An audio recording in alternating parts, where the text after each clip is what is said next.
Hoje é terça-feira, dia da nossa coluna de Direito com o professor Paulo Vitor Souto. Você sabe o que é um cargo de confiança? Sabe quais os direitos e deveres de quem assume um posto de gerência? É sobre isso que a gente conversa hoje. Mas quem vai comandar esse bate-papo é o nosso repórter João Tiago, que volta a falar com a gente ao vivo. É contigo, João. Olha, Simon, a gente está de volta e agora para falar sobre trabalho, para falar sobre emprego, para falar sobre direitos envolvendo essa área trabalhista, especialmente hoje, um assunto que é muito interessante. A gente vai falar sobre cargos de confiança. Exatamente o que são esses cargos de confiança? Quem está aqui junto comigo para falar sobre isso é o Dr. Paulo Vitor Souto, advogado, professor, que é o nosso colunista aqui para falar sobre esses assuntos ligados a direito do trabalho. Paulo, muito boa noite, obrigado por conversar com a gente.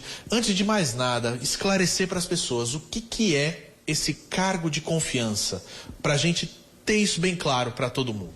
Boa noite, João, boa noite, Simon, boa noite, telespectador. De fato, o cargo de confiança ele é popularmente conhecido como os gerentes.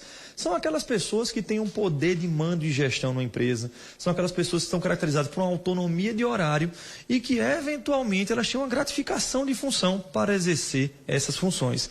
Essas pessoas que têm cargo de confiança, João, são as pessoas que são denominadas o braço do empregador de dentro da empresa. Empresas de médio, até de pequeno porte, de grande porte, sempre tem pessoas que exercem de cargo de confiança porque vão elastecer a atuação do próprio empregador. Tem muita gente atuando dentro das empresas que não sabe que é um gerente. Não tem noção que tem esse papel, que ocupa esse papel e que exerce essa função.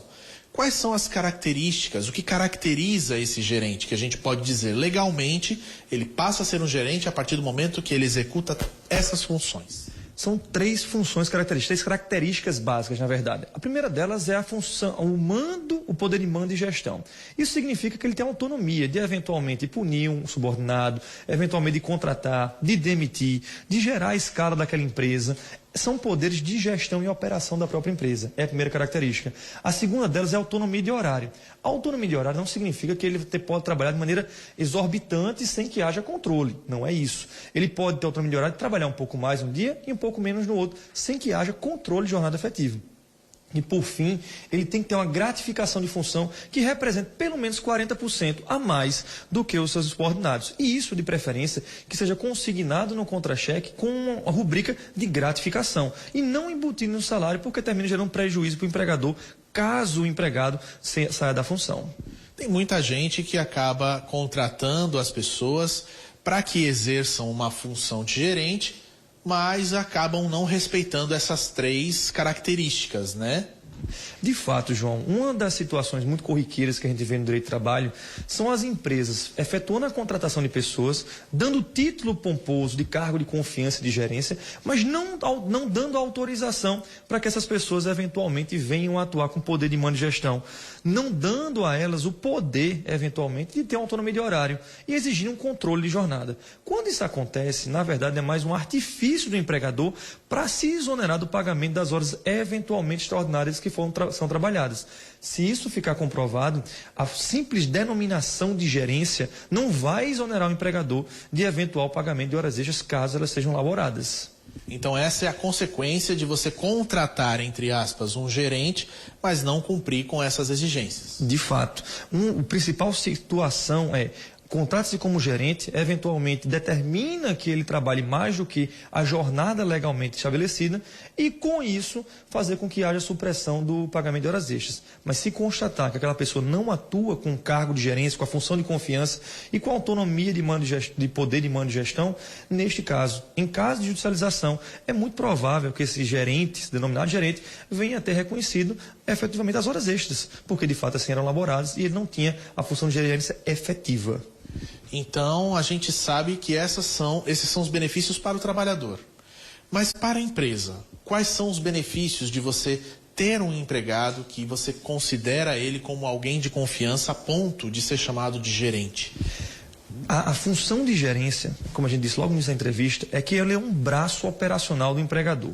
Eventualmente, se a empresa tem uma demanda onde o dono não consegue se fazer presente, é preciso que ele designe alguém com poder de mando e gestão para atuar no âmbito da empresa. E muitas vezes essa pessoa, ela pode trabalhar mais do que uma jornada. É necessário que ela trabalhe mais do que uma jornada de 8 horas durante um dia. E isso faz com que a empresa se exonere do pagamento de horas extras. Não significa, repito, que pode se exigir jornadas extenuantes, mas eventualmente, num dia que se passe da jornada de trabalho, não vai haver pagamento de jornada. Do mesmo modo, num dia subsequente, caso o gerente queira chegar mais cedo, sair mais cedo, na verdade, ou chegar mais tarde, ele também pode fazer. Então, há vantagem para ambos os lados, se de fato isso for estabelecido. O que é muito importante esclarecer, João, que no caso numa função de gerência, a gratificação de função deve existir. E que, de preferência, você intitula essa gratificação como uma rubrica própria e não a embuta no próprio salário. Que em caso de saída da gerência, em caso de retirada da função, a gratificação pode ser retirada. Isso aí sem ônus para futuro para o empregador, porque se a pessoa tem isso embutido no salário, depois ela pode acabar reclamando isso também. De fato, quando você tem um salário mais elevado, quando você tem uma função que é retirada, você não pode ter a redução do seu salário, em virtude do princípio da irredutibilidade salarial. Entretanto, a gratificação de função, que é um plus no seu salário, em virtude de uma função que pode ser ou não temporária, a partir do momento que a função deixa de ser exercida, ela pode ser retirada. E não há qualquer penalização do empregador nesse caso. No que a gente pode dizer que consiste exatamente esse poder de mando e gestão que você está especificando para a gente?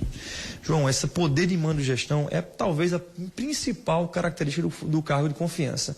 Isso pode ser exemplificado de várias formas, como a situação de você, de fato, demitir, contratar, aplicar sanções disciplinares como advertência, suspensão, até mesmo a justa causa, o escalonamento dos empregados dentro do ambiente de trabalho, a própria concessão de folgas e a escala de folgas. Tudo isso são exemplos do poder de mando e gestão. Caso a pessoa, de fato, seja intitulada como gerente e, de fato, não tenha essas funções, esse poder de mando e gestão, a titulação, a denominação de gerência ou de cargo de confiança é uma mera ficção, o que, de fato, vai gerar prejuízo para o próprio trabalhador.